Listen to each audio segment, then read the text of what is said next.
အေးတဲ့ຢာတွေဥတုတစ်ခုမှာပေါ့နော်ဒီလိုဘောင်းမီတို့အင်ဂျီတိုလေးနဲ့လိုက်သွားနေတယ်ပေါ့ဆိုလိုရင်းက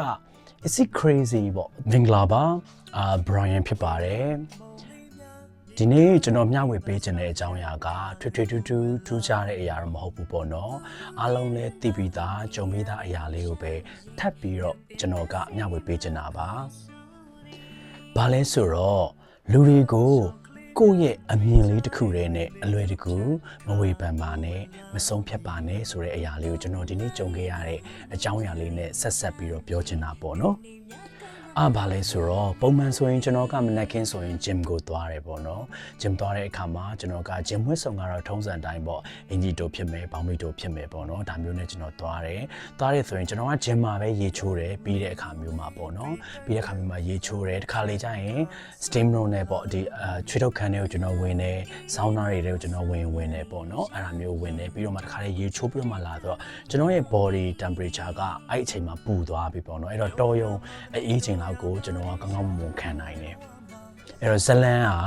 အခုစမယ်ပေါ့နော်ပုံမှန်ဆိုရင်ဒီနေ့ကကျွန်တော်တို့ရဲ့ဒီကျွန်တော်နေတဲ့နေရာမှာဆိုရင်ပေါ့နော်ရာသီဥတုက7ပေါ့အဲ့လောက်ရှိတယ်ပေါ့နော်အဲ့လောက်ဝင်ကျင်ဆိုတော့အေးတယ်ပေါ့အေးဆိုကျွန်တော်က gym နဲ့အိမ်ထဲကလည်းနေတယ်နေတော့ကျွန်တော်ကပုံမှန်အဖြစ်ဆိုလို့ရှိရင်ပြန်လို့ရှိရင်ဒီတိုင်းပဲမလဲတော့ဘူးအဲ့အင်ဂျီတိုဘောင်းမီတိုလေးနဲ့ပဲကျွန်တော်ပြန်လိုက်တာပေါ့နော်ဒီနေ့ကတော့7ဆိုတော့နည်းနည်းအေးတယ်ဒါပေမဲ့လည်းကိုယ့်အိမ်နဲ့အရန်မဝေးဘူးဆိုပြီးတော့ပဲပြန်လိုက်တာပေါ့နော်ပြန်လိုက်တဲ့အချိန်မှာဘာသိရလဲဆိုတော့ကျွန်တော်ကိုလူတချို့ကကြည်တယ်ပေါ့နော်ကြည်တယ်ဆိုတဲ့အကြောင်းအရာကဘာကြောင့်လဲဆိုတော့ကျွန်တော်ကဒီလိုအေးတဲ့ຢာတွေဥတုတစ်ခုမှာပေါ့နော်ဒီလိုဘောင်းမီတို့အင်ဂျီတိုလေးနဲ့လိုက်သွားနေတယ်ပေါ့ဆိုလိုရင်းကis it crazy ပေါ့သူယူ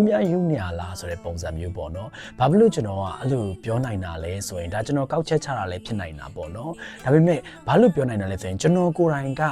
အဲ့လိုလူတစ်ဖက်သားအပေါ်တွေကိုကျွန်တော်တွေးခဲ့ဘူးလို့ပါ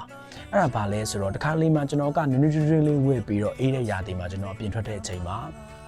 ပေါ့ main ကလေးပဲဖြစ်စေယောက်ျားလေးပဲဖြစ်စေလူကြီးပဲဖြစ်စေလူငယ်ပဲဖြစ်စေပေါ့နော်သူတို့အင်ဂျီတိုဘောင်းမီတိုလေးနဲ့ထွက်တာမြင်ဒီလောက်အေးနေတာကိုယူညာလားမသိဘူးပေါ့ဒီဘောင်းမီတိုလေးအင်ဂျီတိုလေးနဲ့ထွက်တယ်ပေါ့ဒါမျိုးက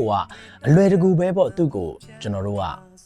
ဆုံးဖြတ်လိုက်တာပေါ့ judge လိုက်တာပေါ့နော်သူ့ကိုဝေဖန်လိုက်တဲ့သဘောပေါ့အဲ့တော့ကျွန်တော်တို့အခုဒီနေ့ပေးခြင်းတဲ့ message ကဘာလဲဆိုတော့ကျွန်တော်တို့ကအကြောင်းအရာတစ်ခုကိုသို့မဟုတ်လူတစ်ယောက်ကိုပေါ့နော်သူ့ရဲ့အကြောင်းအရာကိုတိတိကျကျခိုင်လုံမသိပဲနဲ့အလွယ်တကူမဝေဖန်ပါနဲ့လွယ်တကူမဆုံးဖြတ်ပါနဲ့လို့ကျွန်တော်ကမျှဝေပေးခြင်းတာပါအဲ့တော့ဒီနေ့အတွက်ခေါင်းစဉ်လေးကတော့ဘာလဲဆိုတော့လူတစ်ယောက်ပဲဖြစ်စေလူတစ်ယောက်ရဲ့ဘဝကိုဖြစ်စေအကြောင်းအရာတစ်ခုကိုဖြစ်စေကျွန်တော်တို့တွေ့မြင်တဲ့အခါမြင်တဲ့အတိုင်းလေးပဲအလွယ်တကူမဆုံးဖြတ်လိုက်ပါနဲ့အရာအားလုံးမှာသူ့ရဲ့နောက်ွယ်မှာသူဖြစ်ရတဲ့အကြောင်းအရင်းသူလုပ်ရတဲ့အကြောင်းအရင်းတွေဆိုတာသိချရှိပါတယ်ဒါကြောင့်အလွယ်တကူဘယ်အရာမှကိုယ့်ရဲ့အမြင်လေးနဲ့မဝေဖန်လိုက်ပါနဲ့မဆုံးဖြတ်လိုက်ပါနဲ့လို့ပြောချင်ပါတယ်ကျေးဇူးအများကြီးတင်ပါတယ်ခင်ဗျာ